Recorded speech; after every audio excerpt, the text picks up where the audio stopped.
तो दोस्तों स्वागत है आप सबों का फिर से आपका ही YouTube channel study bye Ajay classes के इस लेटेस्ट वीडियो में। तो आइए शुरू करते हैं। आज हम लोग शुरू करने वाले हैं और ये क्लास 11th प्लस 12th यानी क्लास 11th के स्टूडेंट्स और क्लास 12th दोनों स्टूडेंट्स इस वीडियो को देख सकते हैं। और आज हम लोग स्टार्ट करने वाले हैं लिमिट। क्या स्टार्ट करने वाले हैं? लिमिट। और ये कैलकुलस का ही एक टॉपिक है लिमिट, और ये लिमिट सीरीज का यह मेरा लेक्चर नंबर 1 होने वाला है। ठीक है, तो आइए शुरू करते हैं। क्या शुरू करने वाले हैं हम लोग? लिमिट। क्या शुरू करने वाले हैं? लिमिट। लिमिट्स का हिंदी अगर जानने का मन करे तो इसका हिंदी होता है सीमा। ठीक है, हम लोगों को लिमिट्स को समझने से पहले हम लोगों को फंक्शन के बारे में समझना होता है। किसके बारे में? फंक्शन के बारे में। आइए हम लोग पहले फंक्शन के बारे में समझते हैं, उसके बाद लिमिट के बारे में समझेंगे। आइए हम लोग पहले फंक्शन के बारे में समझते हैं। Value of function. Value of function दो तरह का होता है। कितने तरह का होता है? 2 तरह का होता है। पहला सिंगल वैल्यूड फंक्शन। पहला सिंगल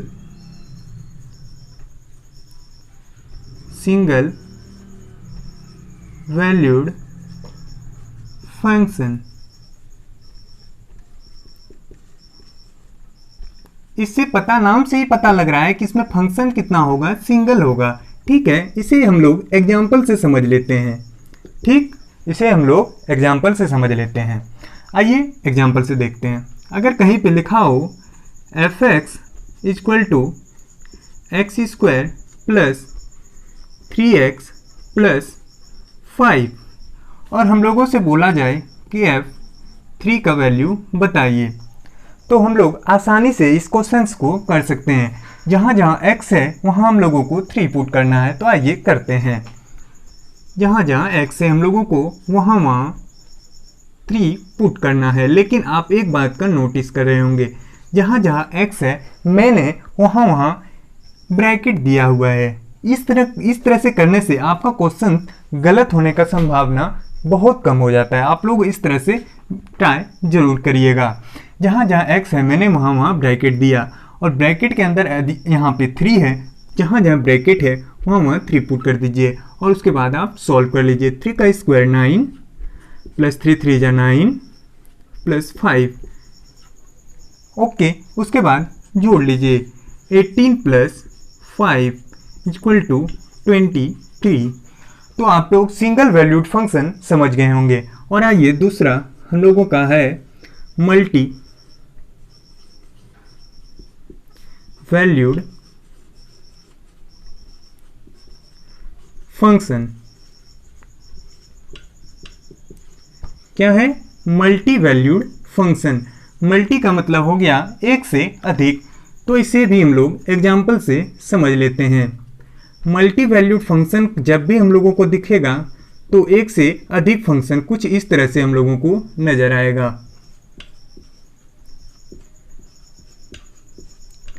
+3 3x - 4 इस तरह से हम लोगों को नजर आएगा। इसमें कितना फंक्शन है? एक फंक्शन, दो फंक्शन है, इसलिए इसको मल्टी बोला जाता है। इसमें कितना फंक्शन था? एक, इसलिए इसको सिंगल बोला जाता है। तो अगर इसमें हम लोगों को बोल दिया जाए कि f3 का वैल्यू बताओ, f3 का वैल्यू कोई पूछे, तब क्या करेंगे हम लोग? f3 का वैल्यू निकालने के लिए हम लोग क्या ऊपर वाले को लिख दें? ऊपर वाला आ जाएगा या नीचे वाला आ जाएगा? यहीं पे एक समस्या आ जाता है। क्या हम लोग ऊपर वाले को लिखें नीचे, या नीचे वाले को लिखें? तो इसके लिए हमेशा आप लोगों को बगल में इसका हिंट लिखा हुआ रहेगा। यदि x 3 के बराबर हो तो ऊपर वाला इक्वेशन आएगा, और x 3 के बराबर नहीं हो तो नीचे वाला इक्वेशन आएगा। हमेशा आप लोगों को जब भी मल्टी वैल्यूड का क्वेश्चन मिलेगा तब आप लोगों को बगल में हिंट उसका देखने को मिलेगा। ठीक है, और उसके बाद हम लोग अगर f देख सकते हैं इसकी मदद से हम लोग क्वेश्चन को सॉल्व कर लेते हैं। जैसे f3 क्या 3 के बराबर है? जी हाँ, तो ऊपर का फंक्शन आएगा, नीचे का नहीं आएगा। तो आइए ऊपर का फंक्शन को लिखते हैं। देख सकते हैं आप, कुछ मैंने इस प्रकार से नोट करने का प्रयास किया। +3, जहां जहां ब्रैकेट था मैंने जहां x था मैंने वहां ब्रैकेट को लिखा। अब जहां जहां x था वहां मैंने ब्रैकेट को लिखा। क्या ब्रैकेट के अंदर 3 है? तो जहां जहां ब्रैकेट है वहां 3 रख देंगे। अब इसे आसानी से सॉल्व कर लेते हैं। 3 का स्क्वायर 9, 4 3 जा 12 +3 9 3 12 +12 12 12 24 आंसर। ऐसे होता है मल्टी वैल्यूड का क्वेश्चन। क्या एक एग्जांपल और देखें मल्टी वैल्यूड का फंक्शन का? आइए एक और एग्जांपल देखते हैं हम लोग मल्टी वैल्यूड फंक्शन का। एक और एग्जांपल देखते हैं।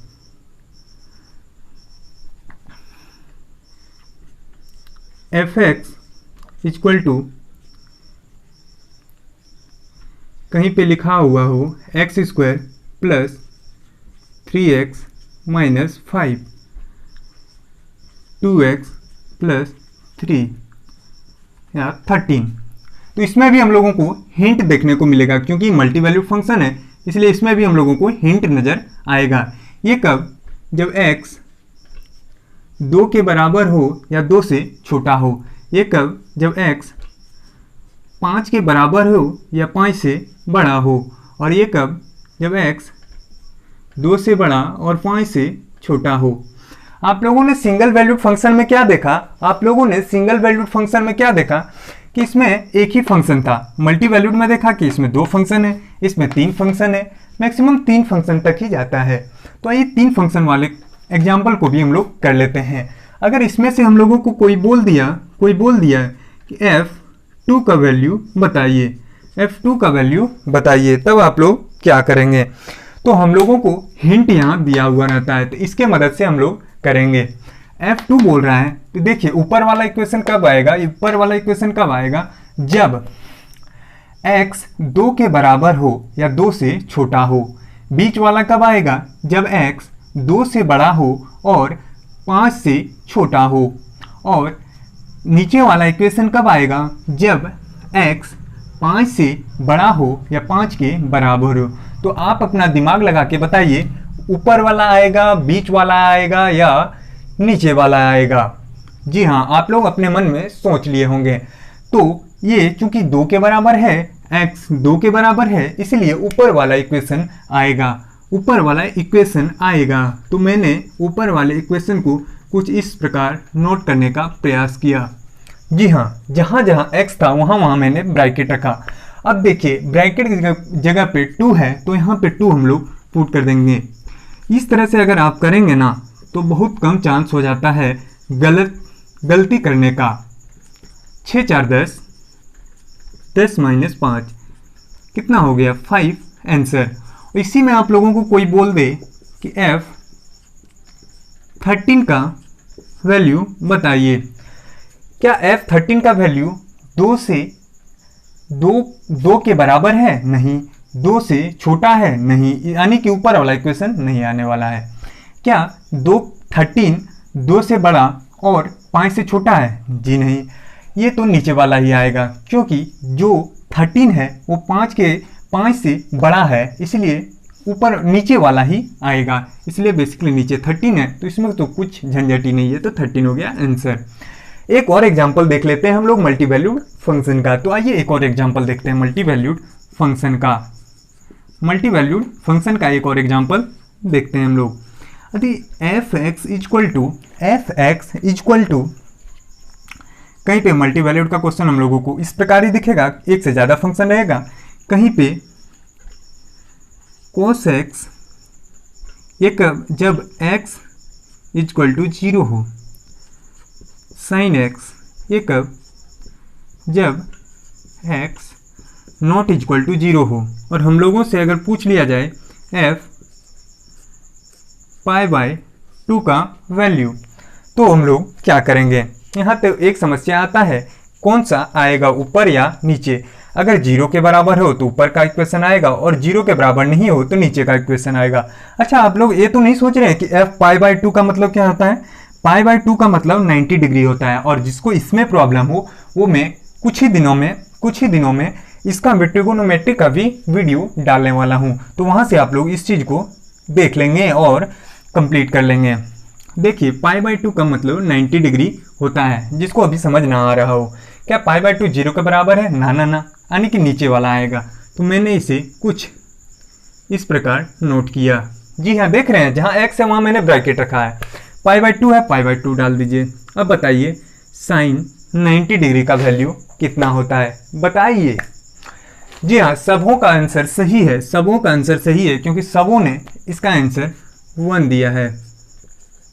सबों का आंसर सही है। चलिए, अगर हम लोगों को कोई पूछ ले f0 का मान बताइए, f0 का मान बताइए, तो f0 का मान हो जाएगा, चूंकि f0 के बराबर है इसलिए ऊपर का इक्वेशन आएगा। तो cos, जहाँ x है वहाँ देख रहे हैं हम ब्रैकेट अभी भी दे रहे हैं, 0 है 0 रखिए, cos 0 का मान 1 होता है। तो इस तरह से हम लोग अभी तक क्या देखे हैं इस वीडियो में? हम लोग लिमिट शुरू किए हैं, जो क्लास 11th और क्लास 12th दोनों के लिए होने वाला है ये, और यह लिमिट स्टार्ट की लिमिट का यह लेक्चर 1 है। ये वैल्यू ऑफ फंक्शन, लिमिट को समझने से पहले हम लोगों को फंक्शन के बारे में जानना होता है। तो हम लोग देखें कि फंक्शन दो तरह का होता है, एक सिंगल वैल्यूड फंक्शन और दूसरा मल्टी वैल्यूड फंक्शन। एक सिंगल वैल्यूड फंक्शन का एक एग्जांपल देखे समझे, सिंगल वैल्यूड फंक्शन, दूसरा मल्टी वैल्यूड फंक्शन का 2-3 एग्जांपल से हम लोग समझे। देखिए इसमें दो फंक्शन है, इसमें 3 फंक्शन है। एक कुछ ट्रिगोनोमेट्रिक का फंक्शन ले लिए हम लोग, ट्रिगोनोमेट्रिक फंक्शन, और तीनों एग्जाम्पल से हम लोग देखे सिंगल वैल्यूड फंक्शन और मल्टी वैल्यूड फंक्शन में। तो एक और हम लोग देते हैं आप लोगों को फंक्शन। तो आप लोगों को बनाना है इसको, आप लोगों को बनाना है। एक बार आप लोग देखना चाहें तो एक बार एक झलक देख लें इसको आप लोग।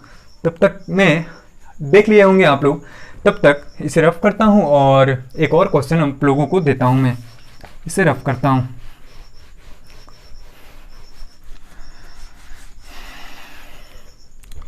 इसे रफ करता हूँ मैं।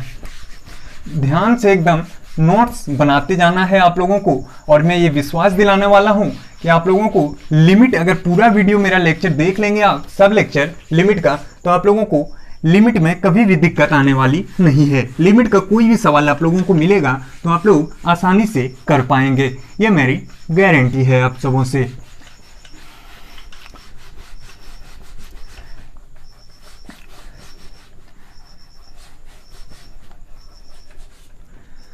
देखिए एक हम फंक्शन यहाँ पे देने वाला हूँ और आप लोगों को बताना है कि ये कौन सा फंक्शन है, सिंगल वैल्यूड फंक्शन है या मल्टी वैल्यूड फंक्शन है। सबों को बताना है, अपने मन में बोलना है। x² minus 25 divided by x minus 5 12x plus 4। ये कब है? जब x इक्वल टू 5। और ये कब है? x not equal to 5। ये बताइए आप लोग कि ये सिंगल वैल्यूड फंक्शन है या मल्टी वैल्यूड फंक्शन है। वीडियो को पॉज कीजिए और बताइए, मन में बोलिए एक बार। जी हाँ, सबों का आंसर सही है। सबों ने मल्टी वैल्यूड फंक्शन बोला, क्योंकि इसमें एक से अधिक फंक्शन है, इसलिए इसे मल्टी वैल्यूड फंक्शन बोलेंगे। अच्छा, आप लोग हमको ये बताइए, अब तो आप लोग सीख गए होंगे। f5 का वैल्यू बताइए। वीडियो पॉज कीजिए और उसके बाद आप लोग इसे सॉल्व कीजिए और हमें f5 का वैल्यू बताइए। चलिए 2 सेकंड का टाइम देते हैं आप लोगों को। वीडियो पॉज कीजिए और बताइए। जी हाँ, सब लोग चौंक गए ना, सभी लोग चौंक गए ना इसका वैल्यू देख के। आइए हम लोग देखते हैं यहाँ पे f5 को देखते ही हम लोगों को आया कि ऊपर का आएगा, क्योंकि f5 5 के बराबर है तो ऊपर वाला 5 के बराबर नहीं है तो नीचे वाला f जो है 5 के बराबर है, इसलिए ऊपर वाला इक्वेशन आएगा। तो देखिए मैं किस तरह से नोट कर रहा हूँ। जहाँ जहाँ x है मैंने वहाँ ब्रैकेट रखा हुआ है। जी हाँ, 5 है, 5 पुट करते हैं। ला। जी हाँ, देखिए 5 का square 25 minus 25, 5 minus 5 equal to A का हो गया। 0/0, कुछ तो गड़बड़ है, कुछ तो गड़बड़ है। यही गड़बड़ है भाई कि ये तो 0/0 आ गया, और 0/0 को हम लोग कहते हैं इनडिटरमिनेट फॉर्म। क्या बोलते हैं? Indeterminate form. तो आइए लिख भी देते हैं इसको हम, इसी को तो समझना है। इनडिटरमिनेट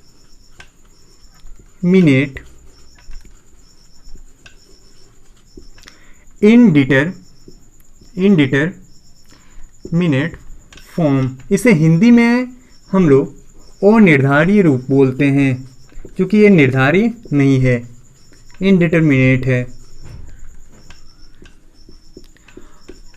अनिर्धारित रूप। ये कौन कौन सा होता है वो भी लिख देता हूँ मैं। 0/0 आ जाए तो वो इनडिटरमिनेट फॉर्म कहलाता है। इन्फिनिटी आ जाए वो भी इनडिटरमिनेट फॉर्म कहलाता है। इन्फिनिटी माइनस इन्फिनिटी हो जाए वो भी इनडिटरमिनेट फॉर्म कहलाता है। 0 पर डिग्री इन्फिनिटी हो उसे भी इनडिटरमिनेट फॉर्म कहेंगे, और इन्फिनिटी पे कोई डिग्री हो तो उसे भी हम लोग बोलते हैं इनडिटरमिनेट फॉर्म। क्या बोलते हैं? Indeterminate form. तो इसे कैसे सॉल्व किया जाए? तो आइए हम लोग इस तरह के क्वेश्चंस, जब इस तरह का 0/0 आ जाता है, इनडिटरमिनेट फॉर्म आ जाता है, तो उसके लिए हम लोग लिमिट का यूज करते हैं। किस चीज़ का यूज करते हैं? लिमिट का। तो हम लोगों को लिमिट को समझने से पहले हम लोगों को कुछ लिमिट को बनाने का कुछ मेथड समझना होता है। क्या समझना होता है? कुछ मेथड समझना होता है। तो हम लोग समझते हैं मेथड्स लिमिट को सॉल्व करने के लिए। क्या समझने वाले हैं? मेथड्स। क्या समझने वाले हैं? मेथड्स। कुछ मेथड्स हैं उसे समझते हैं। मेथड्स टू सॉल्व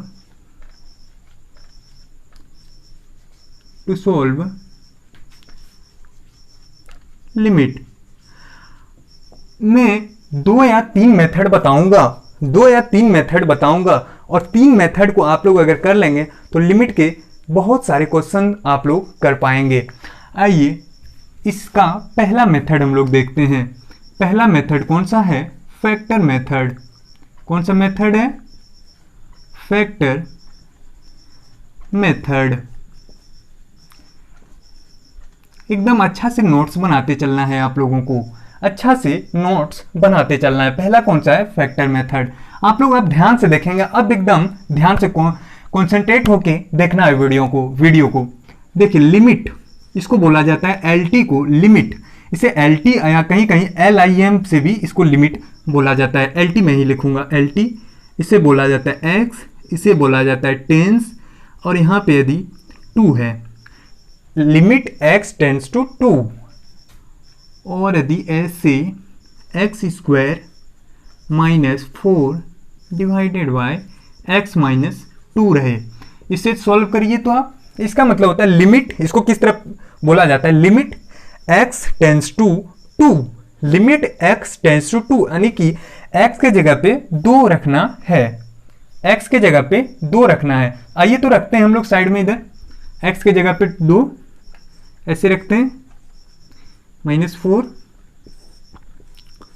-2 कितना रखना है? 2 रखते हैं। 4 -4 2 -2 0/0। कहाँ हो गया हो? ये तो हो गया इनडिटरमिनेट फॉर्म। ये कैसे बनेगा? ये तो बनेगा लिमिट से, और लिमिट को सॉल्व करने के लिए ये फैक्टर मेथड हम लोग सीख रहे हैं। तो इसको कैसे किया जाए, इसीलिए हम लोग फैक्टर मेथड का यहाँ पे यूज करते हैं। कौन सा मेथड यूज करते हैं? फैक्टर मेथड यूज करते हैं। तो इसे कैसे किया जाए? आप लोग सभी लोग एक फॉर्मूला जरूर जानते होंगे। कौन सा? बहुत से स्टूडेंट के मन में आ भी गया होगा, वो जैसे x का ये होल स्क्वायर -4 है, तो इसे क्या मैं 2 का स्क्वायर लिख सकता हूँ? बिल्कुल लिख सकता हूँ। और x - 2 है, क्या x स्क्वायर -2 स्क्वायर को देख के आप लोगों को कुछ आ रहा है समझ में? नहीं आ रहा है तो वो जिसको नहीं आ रहा है वो देख लें। इसे a² - b² का मतलब होता है a + b into a - b। आ जाए अब कुछ समझ में? ये एक फॉर्मूला के रूप में हम लोग दे दिए, a² - b²। तो इसको हम लोग a plus B into A minus B में लिख सकते हैं। इसको साथ साथ लेके चलना है, इस तरह से हम लोगों को इसको इस तरह से साथ साथ लेके चलना है। Limit x tends to 2, limit x tends to 2 A square minus B square, तो इसको a plus B into A minus B में तोड़ सकते हैं। तो a plus B into A minus B, समझ गए होंगे आप लोग, ये बहुत ही बेसिक चीज़ है, जरूर समझ गए होंगे आप लोग। यहाँ देखिए कैंसिल आउट हो रहा है x minus two x minus two, जब भी लिमिट कैंसिल हो जाए तो समझ जाइए लिमिट सॉल्व हो गया आप लोगों का। आइए नीचे, लिमिट x टेंड्स टू 2, क्या बच गया x प्लस 2। अब तो देखिए सिंपल हो गया, अब आप लोग वैल्यू रख सकते हैं। वैल्यू रखिए, x के जगह पे 2, 2 प्लस 2 यानी कि 4, आप लोगों का 4 आंसर हो गया। लिमिट को बनाने का एक यह मेथड हो गया, क्या कौन सा मेथड हो गया? Factor method. एक और मेथड होता है, उसे बोलते हैं रेशनलाइजेशन मेथड।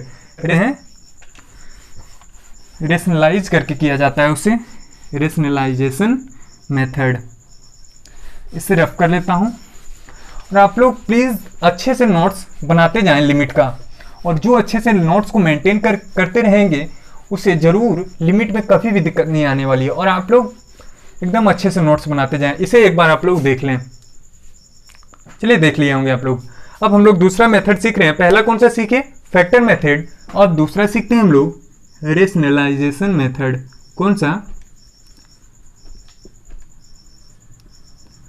रेशनलाइजेशन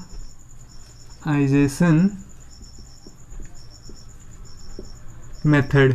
चूंकि सभी लिमिट तो इस तरह से नहीं बन सकता है, कोई तो रूट में भी होगा भाई, उसका कैसे आप लोग फैक्टर करेंगे, तो उसी के लिए आया है रेशनलाइजेशन मेथड। इसका एक एग्जांपल आप लोग देख लीजिए, इसे सॉल्व करने का प्रयास कीजिए। तो लिमिट x टेंड्स टू, इसे क्या बोला जाता है? लिमिट x टेंड्स टू 0, क्या है?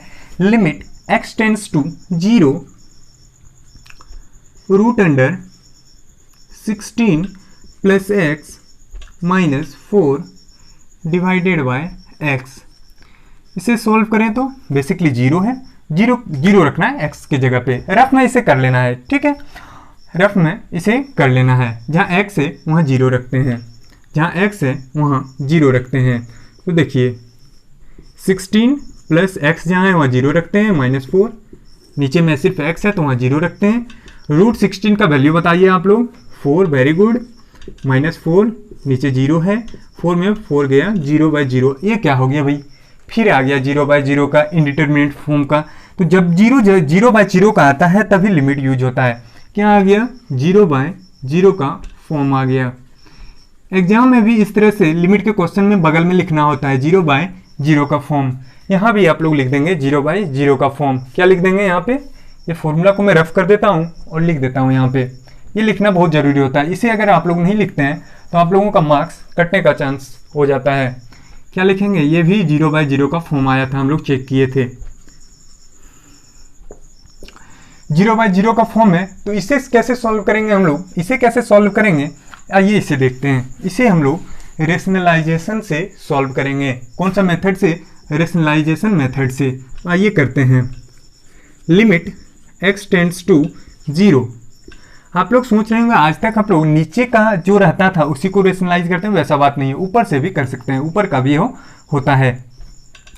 Root under 16 plus x minus 4 into root under, sign change हो जाएगा, 16 plus x plus 4 divided by x है x into root under 16 plus x plus 4 हो जाएगा।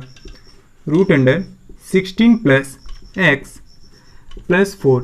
अगर किन्हीं को समझने में प्रॉब्लम आ रही हो तो आप कमेंट बॉक्स में पूछ लेंगे हमसे, मैं अगले वीडियो में उसे समझाने का प्रयास करूंगा आप लोगों को। प्लीज़ कमेंट बॉक्स में लिख देंगे। Limit x tends to 0। आप लोग एक बात, अभी कुछ देर पहले मैंने यहाँ भी तुरंत जस्ट फॉर्मूला मिटाया, क्या? a square minus B square is equal to a plus B into A minus B लिख सकते हैं।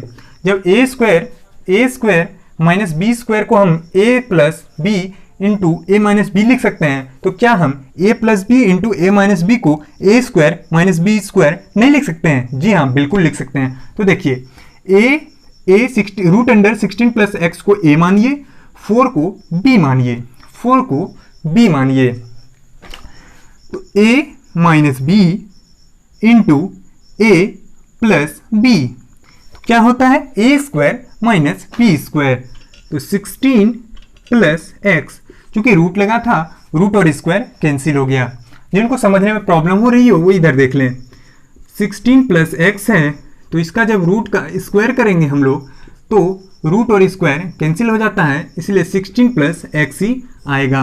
क्या आएगा? 16 प्लस एक्स, और 4 है चूंकि माइनस माइनस 4 का स्क्वायर 16, और नीचे जो है वो तो रहेगा ही x into root under 16 plus x plus 4 ठीक है, ब्रैकेट बंद। अब देखिए 16 कैंसिल हो गया, ठीक है। अगला स्टेप में आते हैं, limit x tends to 0 x divided by x into root under 16 plus x plus 4। अब देख सकते हैं x और x कैंसिल हो गया। जब भी x कैंसिल हो जाए तो समझ लीजिए कि लिमिट सॉल्व हो गया है। अब एक स्टेप और बढ़ा लेते हैं, limit x tends to 0 1 by root under 16 plus x plus 4। अब बेसिकली जहाँ x है वहाँ 0 पुट कर देते हैं। जैसे वैल्यू हम लोग पुट करने लगते हैं ना, तो लिमिट को स्किप कर देते हैं, लिमिट को वहाँ छोड़ देते हैं। देखिए जहाँ पे हम लोग यहाँ पे वैल्यू पुट कर दिए तो यहाँ से लिमिट को हम लोग छोड़ दिए, लिमिट को इसको नहीं लिखे, वहाँ से जहाँ से वैल्यू पुट कर देते हैं ना वहाँ से लिमिट को स्किप कर देते हैं, छोड़ देते हैं इसको। तो 0 है तो 1 बाई जहाँ x है वहाँ 0 रखते हैं, 16 प्लस 0 प्लस 4। रूट 16 का वैल्यू कितना होता है? 4 होता है, वेरी गुड। 1 बाई 4 प्लस 4, कितना आंसर आया? 1 बाई 8। कितना आंसर आया? 1 बाई 8। तो आज हम लोग क्या देखे? आज हम लोग इस लेक्चर में लिमिट स्टार्ट किए, उसके बाद हम लोग फंक्शन के बारे में जाने, single valued function, multi valued function के बाद हम लोग लिमिट को सॉल्व करने का 2 मेथड सीखे। पहला फैक्टर मेथड और दूसरा रेशनलाइजेशन मेथड। फैक्टर मेथड का भी एक एग्जांपल से हम लोग समझे और रेशनलाइजेशन मेथड्स का भी एक एग्जांपल से हम लोग समझे। अब आप लोग लिमिट का कोई भी क्वेश्चन फैक्टर मेथड और रेशनलाइजेशन मेथड पे आप लोग ट्राई कीजिए, बनाइए, और उसमें अगर डाउट आता है तो कमेंट बॉक्स में आप लोग जरूर लिखिए, मैं उसका आंसर देने का प्रयास जरूर करूंगा। और उसके बाद इसमें भी एक दो मेथड और बच जाते हैं, वो मैं नेक्स्ट लेक्चर में आप लोगों को बता दूंगा। आज हम लोगों का लिमिट सीरीज का यह लेक्चर 1 था। लेक्चर 2 में आप लोगों को मैं और कुछ मेथड्स और कुछ क्वेश्चन का प्रैक्टिस कराऊंगा लिमिट का। तब तक के लिए हमें इजाज़त दीजिए और आप सबों से मैं नेक्स्ट लेक्चर में मिलता हूँ लिमिट का। और तब तक के लिए जय हिंद, जय भारत।